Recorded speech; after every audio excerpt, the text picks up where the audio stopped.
아름다운 사람들과 이렇게 다시. 뭐지? 아니 서로 아름답다고 해주든지. 그러니까 아름다운 사람들과 이렇게 하면 틱할자 너 낄라 우리 그랬죠. 대학원 학생들 보면 진짜 깜짝 놀래. 나 지금 편집 어떻게 될 건지 지금 좀 그려져. 바로 B 이제 하고 넘어갈 거야 아마.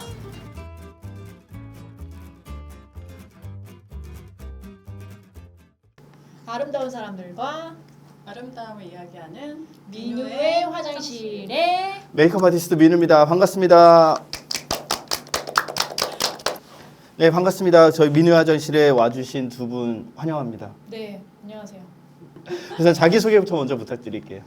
네 저는 지금 현재 대학원을 다니고 있고요. 네, 그래서 대학원을 다니면서 돈도 벌어야 되니까 작은 이제 액세서리 브랜드를 하고 있는 오정민이라고 합니다. 액세서리 어떤 거예요? 저는 액세서리가 저 이렇게 귀걸이, 뭐 목걸이, 반지 이런 거 지금 제가 하고 있는 거 다 이제 제가 네. 만든 뭐 우리 협찬 들어온 거 이거? 그럼 뭐예요? 직접 만드시는 아 직접 다 만드신 거예요? 네네네 제가 다 하고 있고요. 지금 1년 차 됐고 대학원은 제가 대학교를 이제 음악 전공을 했어요. 그래가지고 이제 대중음악 제가 관심이 너무 많아서 그것도 대학원으로 또 과를 선정해서 다니고 있습니다. 대중음악을 대학원에서 배우고 있는 거예요? 네 대중음악과예요. 대중음악은 뭘 배우는 거예요? 대중음악 뭐 여러 가지 배우죠. 뭐 그런 여러 가지. 그러니까 대중음악의 시작부터 지금까지의 여러 가지들을 역사처럼 다 그렇죠. 그러니까 음악 시간 우리 그 학교 다닐 때 음악 네. 시간에 보면은 뭐 음악의 기원이 어떻고 뭐 악기가 그쵸. 어떻게 만들어진 그걸 이제 대중음악 되게 재미없겠다. 재미없죠. 그런 건 재미없고 저희는 이제 교수님들께서 현재 현업에서 활동하고 계시는 뭐 엔터테인먼트 그 대표님 유명하신 분이 누가 있어요? 유명하신 분은 사실 뭐 가수가 예를 들면 뭐 연예인, 뭐 대중들이 아는 연예인이 저희 뭐 교수님은 아니시고 그냥 진짜 말씀 그대로 뭐 엔터테인먼트 뭐 대표님 아니면 투자 뭐 이런 엔터테인먼트에 그러니까 음악 엔터테인먼트에 투자해 주시는 뭐 투자 대표님 뭐 그런 식으로 딱 그냥 성공 뮤직 사례가 비즈니스, 있었다. 그러니까 뮤직 비즈니스를 배우는 거예요. 그러니까 뭐 제가 음악을 배운다고 해서 노래를 배우고 막 이런 게 아니고 딱 음악으로 돈을 벌 수 있는 방법을 대학원에서 배우는 거죠. 그런 이제 강사 관리부터 그런 이제 아카데미 관리 이런 걸 총괄 관리를 제가 맡아서 했죠. 그리고 이제 엔터테인먼트계에도 잠깐 있었고 그러고 있습니다. 네, 그래서 잠깐 그런 것 있었고 그래서 저는 엔터테인먼트에 들어가면서 좀 더 이제 뮤직 비즈니스에 대해서 제가 좀 궁금했어요. 이거 돈을 어디서 남겨 먹을 수 있을까?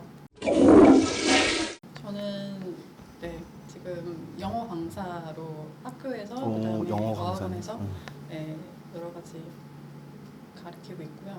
영어 강사인데 여러 가지 가시는. 전공을 또 접목해서 같이 또 영어를 가르쳐서 전공이 뭐예요? 저는 전공은 패션인데 그쪽으로 계속 일을 하면서 저도 이제 학생의 신분으로 돈을 벌 수 있는 게 이제 두 분 다 이게 돈 벌려고 나오셨구나. 아니요. 그러니까 아주 어릴 때 10년 전부터 10몇 년 전부터 그냥 선생님으로서 그러니까 알바처럼 시작을 했었죠. 영어 강사 지금 그러니까 대학원 다니고 다른 일도 하고 하면서 근데 이쪽 일을 계속 좀 하다 보니까 좀 경력이 계속 생겼고 근데 결국에는 이제 돌고 돌아서 정착을 한 케이스예요. 영어 강사로. 네네. 대상이 지금 어떻게 돼요 그러면? 대학생도 가르치고 그러면 그 본인이 초등학생도 가르쳐요. 이걸 통해서 많은 사람들이 수강을 하면 도움이 되는 거잖아요. 네? 저는 수강생이 많을수록 돈을 많이 맞아요. 버는 구조 아니에요? 왜냐하면 그죠. 인센 구조니까. 근데 대학은 그렇진 않죠. 그렇긴 하죠. 네네. 네네. 알았어요. 우선은 우리가 해야 될 거는 네. 오늘 민우의 화장실에 온 이유는 있을 거 아니에요. 네, 제가 소화시키고 싶어서 왔습니다. 소화. 소화. 뭔 소화? 화장실을 통해서 소화를 시키고 싶어서. 화장실에서 무슨 화장실 밥 먹고 왜 소화를? 아니 소화가 되니까. 네, 그래요. 제가 화장실에서 소화시켜요. 메이크업을 통해서 민우의 그렇죠. 화장실에서. 그러니까 저는 알려주고 싶은 건 되게 많아요. 많은데 너무 어렵게 접근하기 싫어요. 따라했으면 좋겠어요. 네. 그러니까 한 분은 제가 홍순이지만- 모델이 돼 주셔야 되고. 오케이 알겠습니다. 그러니까 메이크업을 제가 기본적인 것들의 틀을 알려줄 거고, 근데 물론 메이크업이라는 게 그런 게 있어요. 그러니까 사람마다 아까도 얘기했지만 사람마다 달라요. 사람마다 어떤 컨셉을 잡고 가는 건 다른데 기본 틀은 비슷하다는 얘기를 해드려요. 기본 틀이 뭐냐면 첫 번째 메이크업을 할 때 내가 어떤 여자이고 싶다. 이미지 설정. 곡을 쓸 때도 마찬가지잖아요. 맞아. 그렇다. 곡을 쓸 때 어떤 장르 뭐 이런 생각한다기보다는 어떤 분위기로 가고자 하는 첫 번째 조건이 있잖아요. 난 어떤 느낌의 노래를 만들고 싶다가 있잖아요. 메이크업도 똑같아요. 메이크업을 할 때 난 어떤 사람이고 싶다가 첫 번째예요. 그래야지 눈썹을 어떻게 그리고 눈을 어떻게 이게 다 나오는 거 그림이 나오는 너무 감탄해 주니까 감사하다. 아니 진짜 저 지금 너무 감동 먹었어. 그래요. 나 강의 잘한다니까요. 진짜로. 그 이미지를 설정을 하고 어떤 색을 고를지 뭘 할지 그 다음에 메이크업 테크닉이 필요한데 대부분 테크닉을 생각해요. 아 나 그때 아까도 얘기했죠. 나 똥손인데 그거랑 상관없다니까요. 그렇구나. 그거는 시간이 지나면 다 늘어요. 아, 아티스트로 활동해서 한 10년 지나잖아요. 니깡 내깡 다 똑같아요. 실력이야. 거기서 차이 나는 건 감각. 지금 얘기했던 그 감각을 찾아가는 과정이 중요한데 그거를 알려드리고 싶은 거예요. 저는 두 분 초대한 이유가. 네. 두 분이 메이크업을 못해서가 아니에요. 저보다도 오히려 더 테크닉적으로 잘할 수도 있어요.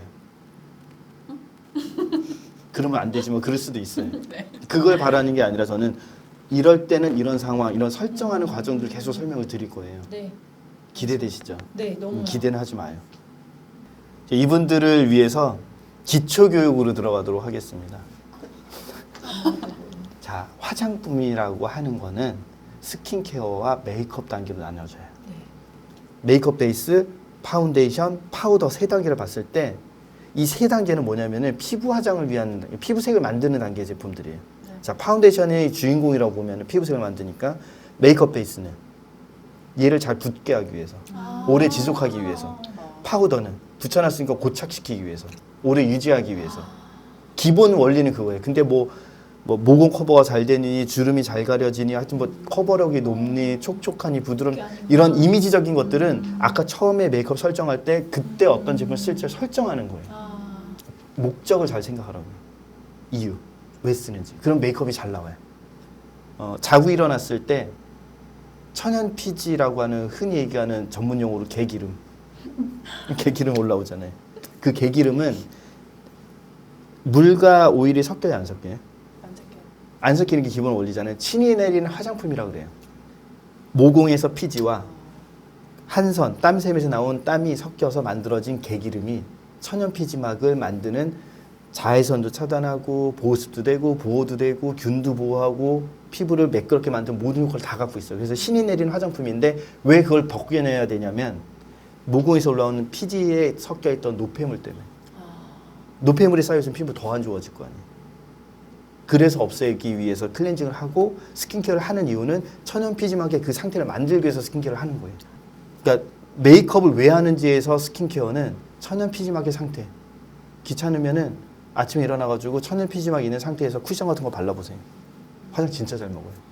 최고예요, 최고. 씻고 화장하는 게 안 좋죠. 더럽죠. 안 좋다고. 제가 얘기했잖아요. 더러움을 생각하면은 그래서 벗겨내야 되긴 하지만 메이크업 시의 질감은 그게 최고라고요. 그걸 생각하고 스킨케어를 하시면은 내가 어떻게 컨트롤할지가 답이 나온다. 그 다음에 파운데이션을 잘 묻게 하기 위해서 베이스를 쓰는데 그 정도 컨디셔닝이 되면은 베이스 안 써도 돼요. 그럼 사람마다 이 지성이냐 건성에 따라서 베이스를 안 써도 되는 거네요?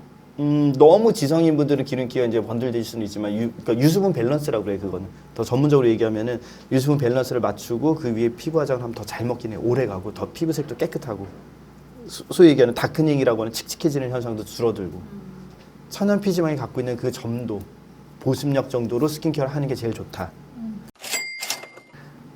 프라이머라는 제품 들어보셨죠? 네. 프라이머가 뭔지 알아요? 프라이머는 피부의 요철을 없애는 거예요.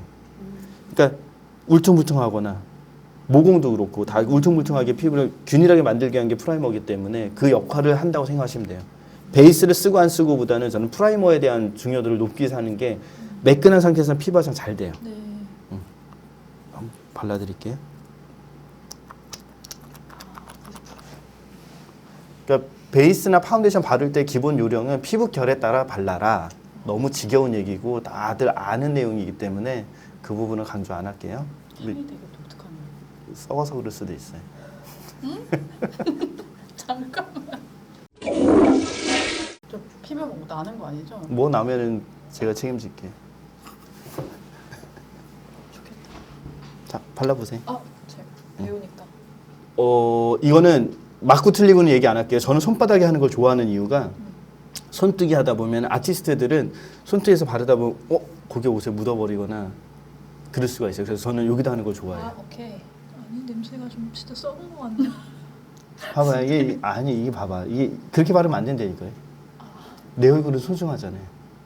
봐봐요. 성격이 급해가지고. 봐봐요. 네. 거울 봐봐요. 자, 손 모양만 보세요. 네. 그리고 그 피부의 느낌만 보세요. 이거 올려드릴까? 제가 남이 이렇게 해줘요. 기분 좋아요, 안 좋아요? 내 얼굴 잡아 뜯는 느낌이잖아요. 아 아니요, 사실 안 좋아요. 기분 나쁘죠? 네. 표정 봐. 소중하게. 응. 아. 그리고 저는 이거는 그 아티스트를 교육할 때도 많이 썼는데 이렇게 잡는 이유가 잡아 당기잖아요. 그럼 얼굴의 골격을 따라서 움직여요. 스펀지가. 사소한 테크닉. 대단한 건 아닌데. 쓸어내리듯이. 잼잼하듯이 이렇게. 그냥 잘하고 있어요. 이제 골고루 바른다는 것만 먼저 잘 지켜주세요. 골고루. 네. 골고루 발랐어요. 골고루 왜 발라야 되냐면은 베이스나 프라이머가 골고루 안 발리게 되면은 그 위에 파운데이션이 올라갈 때 얼룩이 져요. 아. 눈에 안 보이는 얼룩이라서 시간 지나면 막 안 이뻐요. 그러니까 이게 메이크업을 잘한다 못한다의 차이가 아니라 디테일 차이예요. 그러니까 습관적으로 베이스나 이런 프라이머 제품들은 꼼꼼히 발라야 되고 파운데이션도 물론 마찬가지인데 파운데이션은 대략 눈에 보이잖아요. 그러니까 꼼꼼히 하려고 하는데 베이스가 그렇게 안 돼 있으면 지저분해져요. 나중에. 오늘따라 이렇게 메이크업 안 먹지? 대부분 이유가 그것 때문에 스킨케어나 이게 잘 안 돼 있을 경우. 네. 똑같아요. 파운데이션 모든 피부 화장 제품이 스킨케어도 그렇고 얼굴에 닿을 때는 방향은 피부 결 방향대로. 피부 결이 어떻게 나 있는지 아시죠? 정면만 보고 계시면 돼요. 피부 결이 어떻게 나 있는지 다 아시죠? 처음 바를 때는 양이 많은 곳부터 바르면 메이크업이 되게 쉬워져요. 아. 근데 제가 하나 보여드릴 게 있어요. 네. 딴 데 메이크업 다 잘못해도 여기만 자르면 화장 되게 잘한 것처럼 보이거든요. 이런 게 이제 그 꿀팁 이렇게 얘기하잖아요. 봐봐요. 딴 데 하나도 안 해도 여기만 해놔도 메이크업이 된 것처럼도 보이고 피부가 환하게 올라와요. 뭐 상식적으로 다 알고 계시겠지만은 눈가 주변 중에서도 광대뼈 위쪽 양쪽 비교해 화장한 거 같죠 이거? 와 진짜. 뭔지 알겠죠? 네. 거울 한번 볼래요? 싸우지 말고 무슨 얘기인지 알겠죠? 거기가 깨끗해져야 된다는 거야. 그러면은 그 외에는 그라데이션 하듯이 양 조절에서는 원래는 볼가 쪽에 피부가 제일 두껍기 때문에 제일 많이 들어가야 되는 건 맞는데 그 특히 뭐 여름도 그렇고 가을 됐을 때 여름철 동안 피부 약간은 좀 태닝한 건 아니지만 어두워져 있잖아요. 까맣게 톤 다운돼 있잖아요. 많이. 그때 이 방법 쓰면 화장 되게 잘 나와요. 이런 거 활용하기 되게 좋아요. 눈만 위로 봐주세요. 눈 밑. 눈가 주변은 파운데이션 양 많이 들어가면은 되게 좀 뭐랄까 좀 주름도 많이 잡히겠지만은 이제 주름 잡힐 나이잖아요. 주름도 많이 잡히고 이렇게 좀 뭐랄까 좀 깨끗하지 않게 나와요. 그래서 전체적으로 바른 여분만으로 해주시면 되게 좋고요. 대부분 피부 화장 하라고 여기까지 하고 마무리 해버려요. 근데 지금 보세요. 제가 주로 하는 범위가 뭐냐면은 피부색을 맞는다고 그랬죠. 여기도 피부, 여기도 피부예요. 아. 그렇죠. 목 뒤에서부터 그라데이션. 근데 사람들이 그래요. 옷깃에 묻으니까 싫다, 뭐 어쩌다 얘기하시는데 마무리 잘 하세요 그냥. 한 거 안 봤어요? 한 거? 괜찮아요. 저는 도자기 얘기했어요. 집중하라고 해서 도자기 얘기 진짜 했지.